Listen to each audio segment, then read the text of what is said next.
Halo teman-teman, selamat datang di channel Di Balik Layar Hidup.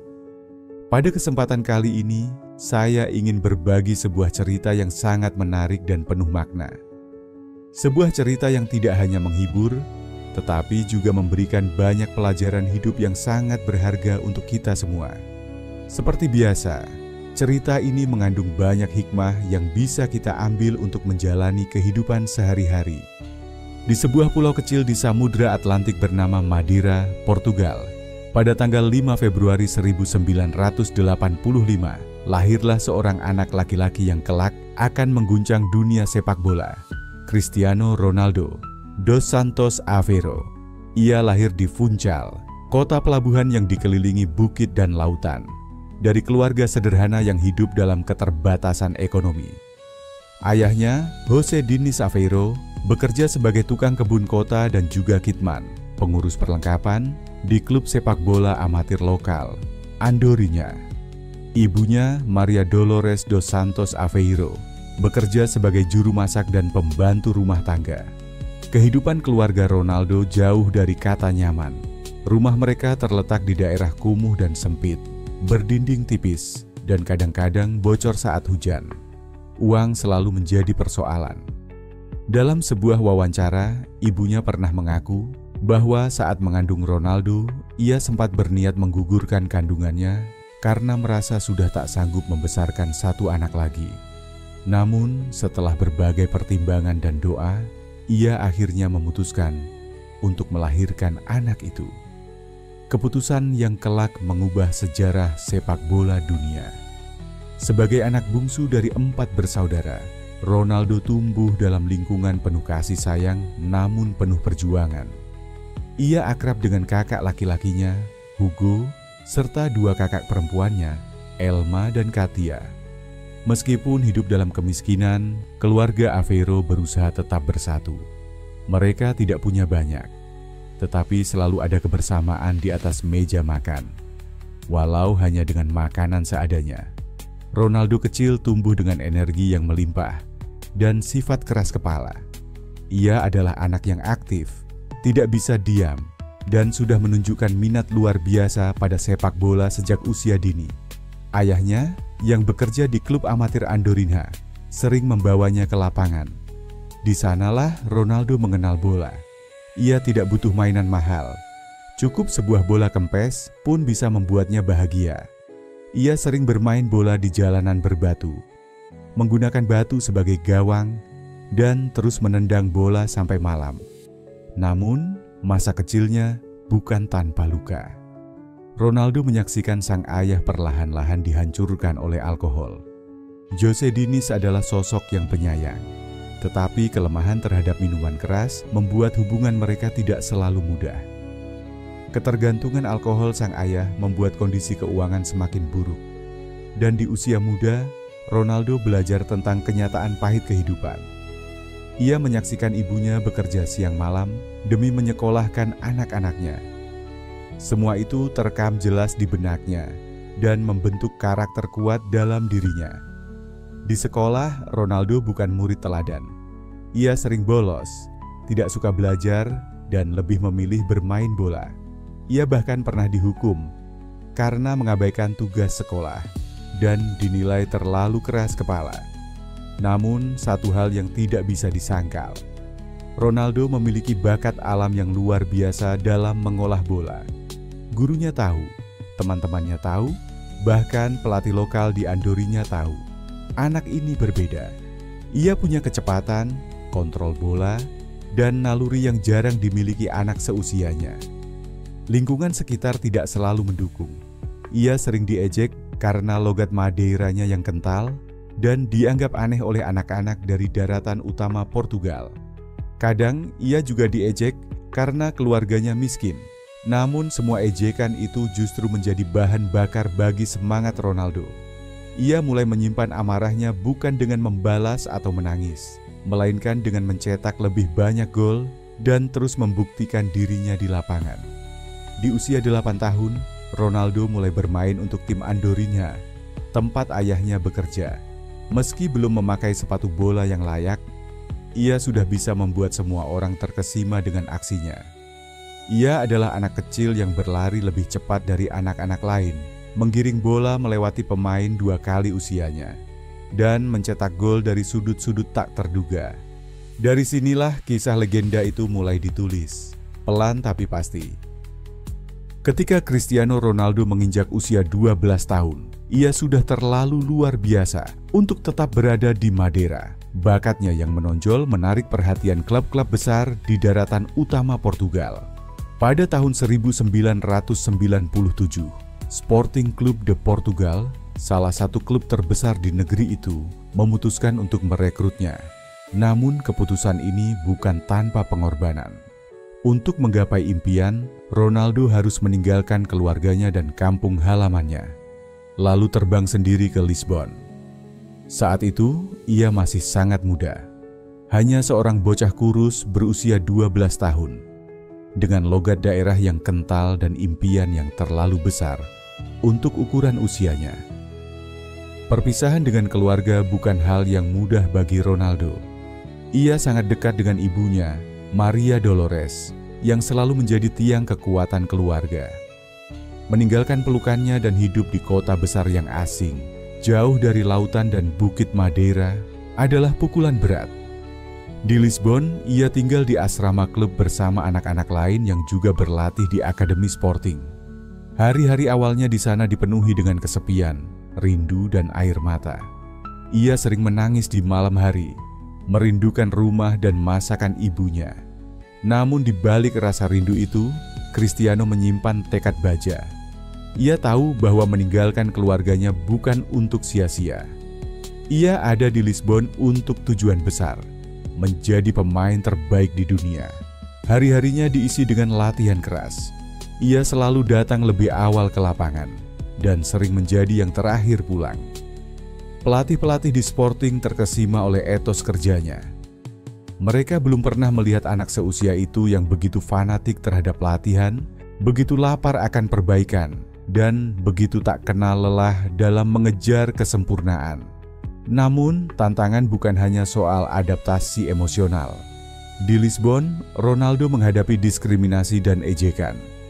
Dialek Madeiranya sering menjadi bahan tertawaan. Beberapa teman satu asrama menyebutnya anak kampung.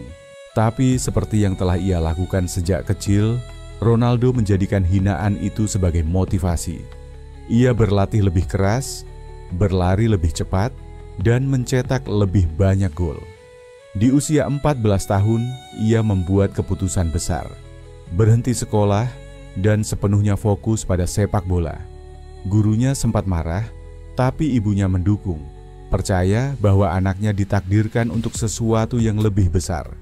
Kemudian datanglah ujian yang lebih berat. Diagnosis masalah jantung. Dokter menemukan bahwa detak jantung Ronaldo berdebar terlalu cepat, bahkan ketika sedang istirahat. Sebuah kondisi yang bisa mengancam karirnya, bahkan hidupnya. Klub langsung mengambil tindakan. Ia menjalani operasi jantung, prosedur yang menakutkan untuk anak seusia itu. Namun, hanya beberapa hari setelah operasi, Ronaldo sudah kembali berlatih. Ia tidak ingin membuang waktu. Ia tidak ingin kalah oleh tubuhnya sendiri. Ketangguhan mental seperti inilah yang kemudian menjadi ciri khas Ronaldo sepanjang kariernya. Ketika memasuki usia remaja, performanya mulai menarik perhatian pelatih tim utama Sporting. Mereka mulai menyadari bahwa bocah dari Madeira ini bukan pemain biasa. Ia punya kecepatan seperti angin, teknik yang sulit dipercaya, dan tekad seperti prajurit. Pada usia 16 tahun, ia dipromosikan untuk berlatih dengan tim utama. Dalam sebuah laga uji coba internal, ia membuat para pemain senior terperangah. Ia menggiring bola dengan percaya diri, melewati pemain belakang yang 2 kali lebih besar darinya, dan mencetak gol dengan ketenangan luar biasa. Pada tahun 2002, ketika baru berusia 17 tahun, Cristiano Ronaldo melakukan debut profesional untuk Sporting Lisbon. Ia tidak hanya tampil baik, ia bersinar terang. Ia menjadi satu-satunya pemain yang pernah bermain untuk tim U16, U17, U18, tim B, dan tim utama dalam satu musim. namanya mulai bergema di antara pemandu bakat klub-klub Eropa. Mereka tahu anak ini adalah sesuatu yang istimewa. Namun puncaknya datang pada musim panas 2003. Dalam sebuah pertandingan persahabatan antara Sporting Lisbon dan Manchester United, Ronaldo tampil brilian. Ia menghancurkan lini pertahanan United dengan dribblenya yang lincah, kecepatannya yang memusingkan, dan ketenangan saat mengatur tempo serangan. Seusai pertandingan, para pemain United langsung mendesak pelatih mereka, Sir Alex Ferguson, untuk merekrutnya. "Kami harus dapatkan anak itu, bos," kata beberapa pemain senior United. Hanya dalam hitungan minggu, Cristiano Ronaldo resmi menjadi pemain Manchester United. Pada usia 18 tahun, ia pindah ke Inggris dengan banderol sekitar 12,24 juta pound. Rekor untuk pemain muda kala itu. Dari jalanan sempit Madeira ke stadion-stadion megah Eropa, perjalanan panjang baru saja dimulai. Ketika Cristiano Ronaldo tiba di Manchester pada musim panas 2003, ia bukan hanya sekadar pemain muda berbakat dari Portugal. Ia datang membawa ekspektasi besar dan reputasi yang sudah mendahuluinya, terutama setelah penampilannya yang memukau saat melawan Manchester United dalam laga persahabatan. Namun, di balik sorotan dan angka transfer yang menggemparkan, sekitar 12.024.000 pound, rekor untuk pemain seusianya kala itu, Ronaldo masihlah remaja 18 tahun yang harus beradaptasi dengan kehidupan baru di negeri yang asing, bahasa yang berbeda, dan tekanan sepak bola Inggris yang brutal. Hari pertamanya di Carrington, pusat pelatihan Manchester United, menjadi awal dari transformasi seorang bocah menjadi legenda. Ia memilih mengenakan nomor punggung 7, nomor keramat yang sebelumnya dikenakan oleh George Best, Eric Cantona, dan David Beckham. Banyak yang menganggap ini sebagai beban berat bagi pemain muda seperti Ronaldo. Namun, justru itulah yang membuatnya berbeda. Bagi Ronaldo, itu bukan tekanan. Itu tantangan. Ia tidak ingin sekadar mengenakan nomor 7. Ia ingin meninggalkannya dengan warisan baru. Di bawah bimbingan manajer legendaris Sir Alex Ferguson, Cristiano mulai berkembang, bukan hanya sebagai pemain, tapi juga sebagai pribadi. Ferguson menjadi sosok ayah kedua baginya, seorang mentor yang memahami sifat keras kepala dan standar tinggi Ronaldo, dan tahu bagaimana mengarahkan ambisinya ke jalan yang benar. Dalam ruang ganti, Ronaldo sempat jadi bahan olokan karena gaya rambutnya yang berkilau dan keinginannya untuk tampil modis. Tapi begitu berada di lapangan, semua orang langsung tahu bahwa dia berbeda. Debutnya melawan Bolton Wanderers hanya beberapa menit, tapi itu cukup untuk membakar semangat para penggemar. Dribble cepat, kontrol bola yang menawan, dan keberanian menantang bek lawan menunjukkan bahwa anak ini tidak hanya punya gaya, ia juga punya substansi. Meski musim pertamanya belum sempurna, hanya mencetak 6 gol, semua orang bisa melihat potensi yang meledak-ledak dalam dirinya. Tahun demi tahun, Cristiano mengasah setiap aspek permainannya. Ia bekerja lebih keras dari siapapun. Saat rekan-rekannya selesai latihan dan pulang ke rumah, Ronaldo tetap tinggal untuk melatih tendangan bebas, sprint, dan kekuatan fisiknya. Ia mulai membentuk tubuhnya menjadi mesin sepak bola. Cepat, kuat, lincah, dan efisien. Dalam hal kedisiplinan dan obsesi terhadap kesempurnaan, Ronaldo adalah pengecualian dalam dunia olahraga. Ia tahu bahwa bakat saja tidak cukup. Kerja keras adalah bahan bakar utama menuju kejayaan. Musim demi musim, statistik Ronaldo mulai melesat. Gol demi gol ia cetak, dari sundulan tajam hingga tendangan jarak jauh yang mengguncang jaring. Di musim 2006-07, ia benar-benar menjelma menjadi kekuatan yang tidak bisa dihentikan. Ia mencetak 23 gol dan membawa United meraih gelar Premier League. Tapi itu baru permulaan. Puncak karirnya bersama Manchester United datang pada musim 2007/08. Ronaldo mencetak 42 gol dalam satu musim. rekor luar biasa bagi pemain sayap. Ia tidak hanya menjadi top skor Liga Inggris, tapi juga memenangi Ballon d'Or pertamanya pada tahun 2008. Di tahun itu pula, ia membawa Manchester United menjuarai Liga Champions setelah menaklukkan Chelsea di partai final. Meski sempat gagal mengeksekusi penalti dalam adu tos-tosan, Ronaldo tetap menjadi pahlawan. Tangisnya malam itu mencerminkan betapa dalam cintanya terhadap permainan ini dan betapa besar beban yang ia rasakan.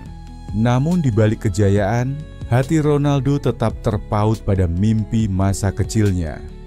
Bermain untuk Real Madrid, ia telah mencatatkan 118 gol dalam 292 penampilan untuk United, memenangi 3 gelar Premier League berturut-turut, dan menjadi salah satu pemain terbaik dunia. Tapi impiannya belum selesai. Ia ingin menjadi legenda sejati, dan untuk itu ia tahu panggung yang lebih besar menantinya di Spanyol. Pada musim panas 2009, dengan hati berat, ia mengucapkan selamat tinggal kepada Manchester United dan Sir Alex Ferguson. Transfer senilai 80 juta pound, rekor dunia saat itu, membawanya ke Santiago Bernabeu, tempat di mana mitos akan lahir dan sejarah akan ditulis ulang. Namun sebelum itu, warisan Ronaldo di Old Trafford sudah tertulis tebal, bukan hanya sebagai pemain hebat, tapi sebagai simbol kegigihan, kerja keras, dan kemauan baja untuk menjadi yang terbaik. Musim panas 2009 menjadi penanda babak baru dalam hidup Cristiano Ronaldo. Ia meninggalkan Manchester dengan rasa bangga dan hormat, tetapi di dadanya bergemuruh impian masa kecil yang selama ini membakar semangatnya. Mengenakan seragam putih suci Real Madrid dan menginjakkan kaki di Santiago Bernabeu sebagai pemain resmi Los Blancos. Ia tidak datang sebagai pemain biasa, ia datang sebagai Galactico termahal di dunia. Dengan mahar transfer fantastis sebesar 80 juta pound, sekitar 94 juta euro, memecahkan rekor dunia saat itu. Saat diperkenalkan di hadapan lebih dari 80.000 penggemar yang memadati Bernabeu, Ronaldo tampak emosional. Sambil melambaikan tangan dan tersenyum, ia menyadari bahwa ini bukan hanya klub sepak bola. Ini adalah panggung impian, tempat legenda-legenda seperti Alfredo Di Stefano dan Zinedine Zidane pernah menari di atas rumput hijau. Kini, giliran Ronaldo. Namun menjadi bagian dari Real Madrid bukan sekadar tentang kebesaran nama. Ekspektasi yang menyertainya sangat besar. Klub ini dikenal dengan budaya, kemenangan atau tidak sama sekali, dan Ronaldo tahu bahwa ia harus membuktikan nilainya sejak hari pertama. Ia mengenakan nomor punggung 9 di musim pertamanya. Nomor 7 masih dikenakan oleh Kapten Raul. Tapi itu tidak mengurangi tekadnya sedikit pun. Debut musimnya luar biasa. Ia mencetak gol demi gol, termasuk dalam debut La Liga, Liga Champions, dan beberapa laga penting lainnya. Dalam musim pertamanya saja, ia mencetak 33 gol dalam 35 penampilan, sebuah pencapaian luar biasa untuk pendatang baru di liga yang berbeda.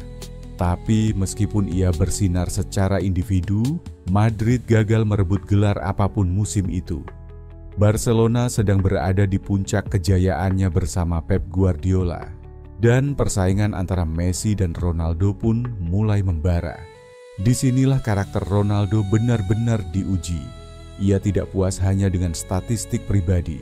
Ia haus akan gelar, akan supremasi. Maka dimulailah transformasi yang lebih besar dalam dirinya dan dalam Real Madrid. Pada musim 2010-2011, kedatangan pelatih Jose Mourinho, sama-sama berasal dari Portugal, mengubah dinamika klub. Mourinho memahami mentalitas Ronaldo dan memberikan kerangka kerja yang cocok untuk menyalakan mesin golnya. Di musim itu, Ronaldo mencetak 53 gol dalam satu musim dan mempersembahkan Copa del Rey sebagai trofi pertamanya bersama Madrid. Namun, kekalahan dari Barcelona di semifinal Liga Champions kembali menjadi luka yang dalam. Musim demi musim, Ronaldo tidak hanya mencetak gol, ia menghancurkan rekor. Ia menjadi pemain tercepat dalam sejarah La Liga yang mencetak 100 gol, lalu 200 gol, dan akhirnya menjadi top skor sepanjang masa Real Madrid dalam waktu kurang dari 7 musim, melampaui rekor Raul yang bertahan lama. Salah satu momen puncak karirnya datang di musim 2013-14 saat Real Madrid akhirnya menaklukkan benua Eropa dan memenangkan La Decima, trofi Liga Champions ke-10 mereka. Di final melawan Atletico Madrid, Ronaldo mencetak gol keempat dan terakhir lewat penalti. Tapi lebih dari itu, ia telah memimpin timnya sepanjang turnamen, mencetak 17 gol di Liga Champions musim itu, rekor yang masih bertahan. Di bawah pelatih Zinedine Zidane, kejayaan Ronaldo bersama Madrid semakin lengkap. Ia menjadi sosok sentral dalam 3 gelar Liga Champions berturut-turut dari 2016 hingga 2018, sesuatu yang belum pernah dicapai di era modern. Dalam rentang itu, ia mencetak gol-gol penentu, termasuk hat-trick dramatis ke gawang Bayern Munich dan Juventus. Tidak hanya itu, Ronaldo meraih Ballon d'Or keempat dan kelima, menyamai rival utamanya, Lionel Messi. Namun di balik semua trofi dan penghargaan individu, Cristiano Ronaldo tetaplah pribadi yang digerakkan oleh tantangan. Ia bukan hanya ingin menjadi legenda Madrid, ia ingin menjadi ikon sepak bola global. Ia menjaga tubuhnya seperti aset utama, diet ketat, latihan tambahan, dan pola hidup nyaris sempurna menjadi kebiasaannya. Ia sadar bahwa kejayaan tak datang dari bakat semata, tapi dari dedikasi yang total. Selama 9 musim bersama Real Madrid, Ronaldo mencetak 450 gol dalam 438 pertandingan, 4 gelar Liga Champions, 2 gelar La Liga, 2 Copa del Rey, 3 piala Super Eropa, 3 piala dunia antar klub. Itu bukan hanya statistik, itu adalah warisan. Namun setelah meraih semua yang bisa diraih di Spanyol, Ronaldo mulai merasa bahwa misi di Madrid telah usai. Tahun 2018 menjadi babak baru yang tak terduga dalam kisah Cristiano Ronaldo. Setelah 9 musim penuh kejayaan bersama Real Madrid, dunia terkejut saat ia memutuskan untuk mengakhiri kisahnya di Santiago Bernabeu. Dalam sebuah transfer senilai sekitar 100 juta euro, Ronaldo resmi bergabung dengan Juventus, raksasa Serie A Italia. Banyak yang bertanya-tanya, mengapa meninggalkan Madrid saat berada di puncak karir? Jawabannya sederhana bagi Ronaldo, tantangan baru. Ia telah menaklukkan Inggris dan Spanyol. Kini ia ingin membuktikan bahwa kejayaannya bukan kebetulan, bahwa ia bisa menjadi penguasa di tanah Italia, liga yang dikenal keras, taktis dan defensif. Jika ia bisa menaklukkan Serie A, maka akan semakin sulit bagi siapapun untuk menyangkal statusnya sebagai salah satu pemain terbesar sepanjang masa. Saat mendarat di Turin, sambutan luar biasa dari para Juventini langsung terasa. Ribuan penggemar menyambutnya di bandara dan pusat latihan. Meski ia sudah berusia 33 tahun, Juventus yakin bahwa mereka tidak hanya membeli seorang pemain, tapi membawa masuk mentalitas juara ke dalam klub yang selama ini haus akan supremasi Eropa. Pada musim pertamanya, Ronaldo langsung menancapkan pengaruhnya. Ia mencetak 21 gol di Serie A dan membantu Juventus meraih Scudetto ke-8 secara beruntun. Namun Ronaldo tak pernah puas dengan hanya gelar domestik. Misi besarnya adalah mempersembahkan trofi Liga Champions, gelar yang sudah lama menghindari Juventus sejak terakhir kali mereka juara pada 1996. Salah satu momen paling ikonik Ronaldo di Juventus datang di musim 2018-19. Saat menghadapi Atletico Madrid di babak 16 besar Liga Champions. Setelah kalah 0-2 di leg pertama, banyak yang pesimis. Tapi Ronaldo, seperti biasa, menyimpan jawaban. Di leg kedua di Allianz Stadium, ia mencetak hat-trick sempurna, membawa Juventus menang 3-0 dan lolos ke perempat final. Dengan sorakan gemuruh dari tifosi dan tatapan penuh emosi, malam itu menjadi bukti bahwa Ronaldo adalah pemain untuk laga-laga besar. Meski Liga Champions selalu menjadi target, kenyataan tidak selalu berjalan sesuai keinginan. Juventus tersingkir di perempat final oleh Ajax musim itu. Di musim berikutnya, oleh Lyon. Dan pada musim 2020/2021, oleh Porto. Kritik mulai berdatangan. Sebagian menuduh bahwa Ronaldo tak cukup membantu tim secara keseluruhan. Namun di sisi lain, ia tetap konsisten mencetak gol demi gol dan memecahkan rekor pribadi, termasuk menjadi pencetak gol terbanyak Serie A musim 2021 dengan 29 gol. Selama 3 musim di Juventus, Ronaldo meraih 2 gelar. Serie A, 2 piala Super Italia, 1 Coppa Italia, 100, 1 gol dalam 134 pertandingan. Namun di balik angka-angka itu, ada narasi yang lebih dalam. Ronaldo bukan hanya pemain, ia adalah simbol mentalitas pemenang. Di ruang ganti, ia menjadi panutan. Latihan paling keras, fokus paling tinggi, dan dorongan tak henti untuk menang. Ia menginspirasi rekan-rekannya dan menanamkan standar baru dalam klub. Tetapi seperti semua kisah, bab ini pun memiliki akhirnya. Juventus mulai memasuki masa transisi. Andrea Pirlo menjadi pelatih baru, sistem berubah dan skuad mulai tidak seimbang. Ronaldo, meski masih tajam, menyadari bahwa mimpinya untuk meraih Liga Champions bersama Juventus semakin menjauh. Pada musim panas 2021, setelah berbicara dengan manajemen dan merenungi situasi, Ronaldo memutuskan untuk mengakhiri perjalanannya di Italia. Ia meninggalkan Juventus bukan karena kegagalan, tetapi karena siklus itu telah selesai.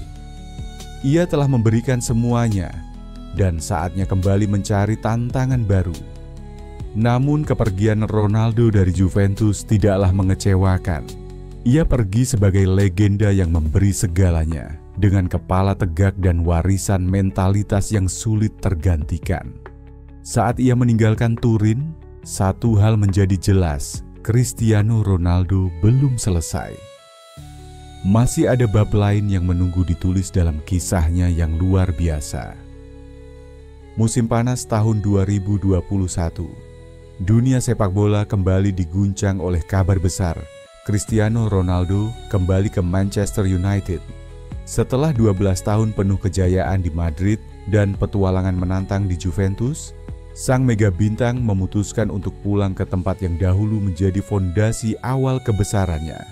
Awalnya, rumor sempat menyebutkan bahwa Ronaldo akan bergabung dengan rival sekota United, Manchester City. Namun dalam waktu yang sangat singkat, panggilan hati, suara para legenda klub, dan komunikasi emosional dengan mantan pelatihnya, Sir Alex Ferguson, membuat Ronaldo memilih untuk pulang ke Theatre of Dreams. Saat kepulangan itu diumumkan secara resmi, dunia menyambutnya dengan histeria. Situs resmi Manchester United sempat down karena trafik pengunjung yang melonjak tajam. Jersey nomor 7 laris manis terjual dalam hitungan jam. Old Trafford kembali bersinar dalam aura nostalgia. Seolah masa muda Ronaldo kembali dihadirkan untuk membawa klub ke kejayaan. Pada laga debut keduanya melawan Newcastle United, Ronaldo langsung mencetak 2 gol. Suasana stadion pecah. Bukan hanya karena gol-golnya, tapi karena energi dan harapan yang ia bawa. Para pendukung percaya, era baru telah dimulai. Mereka yakin bahwa kehadiran Ronaldo akan menjadi katalis kebangkitan United, baik di Premier League maupun Liga Champions. Namun kenyataan di lapangan tak semudah mimpi. Meski Ronaldo tampil impresif secara individu, mencetak 24 gol di semua kompetisi musim 2021-22, termasuk gol-gol penting di Liga Champions.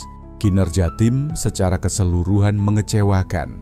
Manchester United terseok-seok di Liga, gagal bersaing dengan Manchester City, Liverpool, dan Chelsea. Di Liga Champions, mereka tersingkir lebih awal oleh Atletico Madrid. Ronaldo, dengan semua pengalaman dan mentalitas juara yang ia miliki, seringkali terlihat frustrasi di lapangan. Ia bukan lagi pemuda 24 tahun yang dulu bisa berlari tanpa henti, tapi ia masih tetap seorang predator di kotak penalti. Ia ingin menang, lebih dari siapapun di ruang ganti. Tapi ia dikelilingi oleh skuad muda yang kurang konsisten dan pelatih yang tidak stabil. Di tengah kekacauan, Ole Gunnar Solskjaer dipecat. Ralf Rangnick datang sebagai manajer interim, namun gagal mengendalikan dinamika tim. Ronaldo yang sudah terbiasa berada dalam sistem yang rapi dan penuh ambisi merasa terasing. Ia mulai mempertanyakan arah klub yang seolah kehilangan identitas. Ketegangan mulai muncul. Media mulai menyoroti ekspresi kecewa Ronaldo setiap kali digantikan atau tim kalah. Ada kesan bahwa ia tidak cocok dengan sistem modern yang menuntut pressing tinggi dan mobilitas maksimal dari semua pemain. Namun satu hal tak berubah, Ronaldo tetap menjadi tumpuan gol utama tim. Musim panas 2022 datang dengan spekulasi baru. Ronaldo disebut ingin hengkang karena tidak ingin bermain di Liga Eropa, sebuah kompetisi yang jauh dari level ambisinya. Namun tak banyak klub yang mampu menampung gaji dan ekspektasi besarnya. Akhirnya, ia bertahan di United, meski dengan perasaan yang tak lagi sama. Musim 2020-2023 menjadi musim paling sulit dalam karir Ronaldo. Di bawah manajer baru Erik ten Hag, ia kehilangan tempat utama. Ten Hag membangun sistem yang tak lagi berputar di sekeliling Ronaldo. Ia kerap duduk di bangku cadangan, bahkan absen dari beberapa skuad. Puncaknya terjadi ketika Ronaldo menolak masuk sebagai pemain pengganti dalam laga melawan Tottenham, lalu meninggalkan stadion sebelum pertandingan berakhir. Itu adalah titik nadir. Ketegangan antara pemain dan pelatih menjadi konsumsi media global. Tak lama kemudian, Ronaldo duduk bersama Piers Morgan dalam sebuah wawancara kontroversial yang meledak di seluruh dunia. Dalam wawancara itu, ia mengungkapkan rasa kecewa dan ketidakpercayaan terhadap manajemen United, pelatih, serta kondisi klub secara keseluruhan. Ia menyatakan bahwa klub tidak lagi sama seperti dulu. Beberapa hari kemudian, Manchester United secara resmi memutus kontraknya. Begitu saja hubungan 20 tahun, dari remaja yang tak dikenal hingga ikon global, berakhir dengan dingin dan penuh luka. Namun di balik drama itu, satu hal tetap abadi, cinta dari fans. Meskipun banyak yang kecewa dengan caranya pergi, sebagian besar pendukung tetap menghormati warisannya. Ronaldo telah memberikan begitu banyak untuk Manchester United, baik di masa lalu maupun saat kepulangannya. Kini, setelah semua kegemilangan dan gejolak emosional, bab Manchester United ditutup untuk selamanya.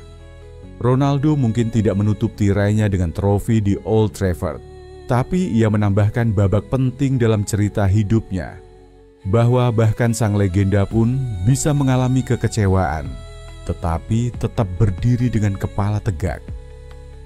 Setelah kisah penuh gejolak di Manchester United berakhir, Cristiano Ronaldo menghadapi babak baru dalam hidup dan karirnya. Ia bukan lagi bintang utama di panggung Eropa, tapi semangatnya untuk terus bermain belum padam. Dunia menanti kemana Ronaldo akan melangkah dan bagaimana warisannya akan ditutup. Arab Saudi, babak baru di Timur Tengah. Pada awal 2023, Ronaldo membuat keputusan yang mengejutkan, namun simbolik. Ia menandatangani kontrak dengan klub Arab Saudi, Al Nassr, dalam kesepakatan yang dikabarkan menjadi salah satu kontrak pemain termahal sepanjang sejarah sepak bola. Banyak pihak menilai bahwa ini adalah pelarian atau akhir dari karier kompetitifnya. Tapi bagi Ronaldo, ini adalah kesempatan untuk menjadi pionir, bukan hanya di lapangan, tapi sebagai simbol perubahan global dalam dunia sepak bola. Di Arab Saudi, Ronaldo disambut seperti raja. Stadion penuh sesak hanya untuk menyaksikan debutnya. Penjual kaos Al Nassr kehabisan stok. Liga Pro Saudi yang sebelumnya tak banyak diperhatikan dunia, tiba-tiba menjadi sorotan internasional. Ronaldo bukan hanya membawa ketenaran, tapi juga membuka jalan bagi banyak pemain top dunia lainnya untuk datang ke Timur Tengah. Dan di lapangan, ia tetap produktif. Meski usia tak bisa dilawan, Ronaldo terus mencetak gol, menjadi pemimpin bagi timnya, dan beradaptasi dengan budaya serta lingkungan baru. Di balik semua itu, ia menjalankan misi, menunjukkan bahwa sepak bola bukan hanya milik Eropa, bahwa kualitas, gairah, dan pertumbuhan bisa terjadi di mana saja jika ada tekad. Portugal, mimpi yang tak pernah mati. Namun di balik gemerlap Arab Saudi, Ronaldo menyimpan satu ambisi terakhir, mengangkat trofi besar bersama tim nasional Portugal. Ia sudah memenangkan Euro 2016 dan Nations League 2019, tapi masih ada satu impian tertinggi yang belum tercapai, juara Piala Dunia. Pada Piala Dunia 2022 di Qatar, Ronaldo datang sebagai pemain tertua di skuad Portugal, namun tetap menjadi sorotan utama. Ia mencetak gol penalti di laga pembuka, menjadi pemain pertama dalam sejarah yang mencetak gol di 5 edisi Piala Dunia berbeda. Namun turnamen itu juga menghadirkan salah satu momen paling menyakitkan. Ronaldo kehilangan tempat utamanya, digantikan oleh Gonçalo Ramos dalam pertandingan krusial. Portugal tersingkir oleh Maroko di perempat final. Ronaldo keluar dari lapangan dengan air mata yang tak bisa ia sembunyikan. Mungkin bukan karena kekalahan semata, tetapi karena ia tahu, inilah mungkin Piala Dunia terakhirnya. Tapi seperti biasa, Ronaldo tidak berhenti. Ia terus dipanggil ke tim nasional oleh pelatih baru, Roberto Martinez. Ia mencetak gol demi gol dalam kualifikasi Euro 2024, memperlihatkan bahwa meski waktu berjalan, mentalitas pemenangnya tak pernah luntur. Lebih dari sekadar pemain, ikon abadi. Di usia yang melewati kepala 3, Ronaldo telah berubah. Ia bukan lagi remaja penuh kecepatan yang mengacak-acak pertahanan lawan. Ia adalah simbol kerja keras, ketekunan, dan keberanian melawan batas. Di media sosial, ia adalah atlet paling populer di dunia, dengan ratusan juta pengikut. Ia menjadi duta merek global, pemilik hotel, investor, dan ikon gaya hidup. Ia membangun merek pribadi CR7 menjadi imperium bisnis. Ronaldo telah menjadi lebih dari sekadar pemain sepak bola. Ia adalah fenomena budaya. Ia juga menjadi ayah dari 5 anak, dan kehidupan keluarganya kerap jadi sorotan. Tragedi kehilangan salah satu anak kembarnya pada 2022 menjadi momen emosional yang memperlihatkan sisi rapuh dari sosok yang selama ini tampak kuat tak tergoyahkan. Namun dari rasa sakit itu, Ronaldo terus berjalan, menunjukkan kepada dunia bahwa kekuatan sejati bukan hanya soal otot atau trofi, tetapi bagaimana seseorang bangkit dari luka terdalam. Warisan tanpa akhir kini, saat dunia mulai bersiap untuk Euro 2024 dan Ronaldo mungkin memasuki turnamen internasional besar terakhirnya, banyak yang bertanya, apakah ini akhirnya? Tapi bagi Ronaldo, akhir bukanlah tujuan. Ia selalu melihat ke depan, selalu percaya bahwa selama ia bisa berlari, mencetak gol dan memimpin, maka tugasnya belum selesai. Warisannya bukan hanya deretan statistik, meski itu pun luar biasa. pencetak gol terbanyak sepanjang masa di timnas, Liga Champions, dan sepak bola profesional. Peraih 5 Ballon d'Or, 4 sepatu emas, dan lebih dari 30 trofi utama. Atlet yang mendefinisikan satu generasi bersama rival abadinya, Lionel Messi. Namun lebih dari itu, warisannya adalah pengaruhnya pada jutaan anak muda, dari Madura hingga Jakarta, yang melihat bahwa dengan kerja keras, kedisiplinan, dan keyakinan, mimpi besar bisa jadi nyata. Cristiano Ronaldo mungkin akan gantung sepatu suatu hari nanti. Tapi cerita tentangnya akan terus diceritakan, tentang anak kurus dari pulau kecil yang menaklukkan dunia, lalu memutuskan untuk terus menantang batas, sampai nafas terakhirnya di lapangan hijau.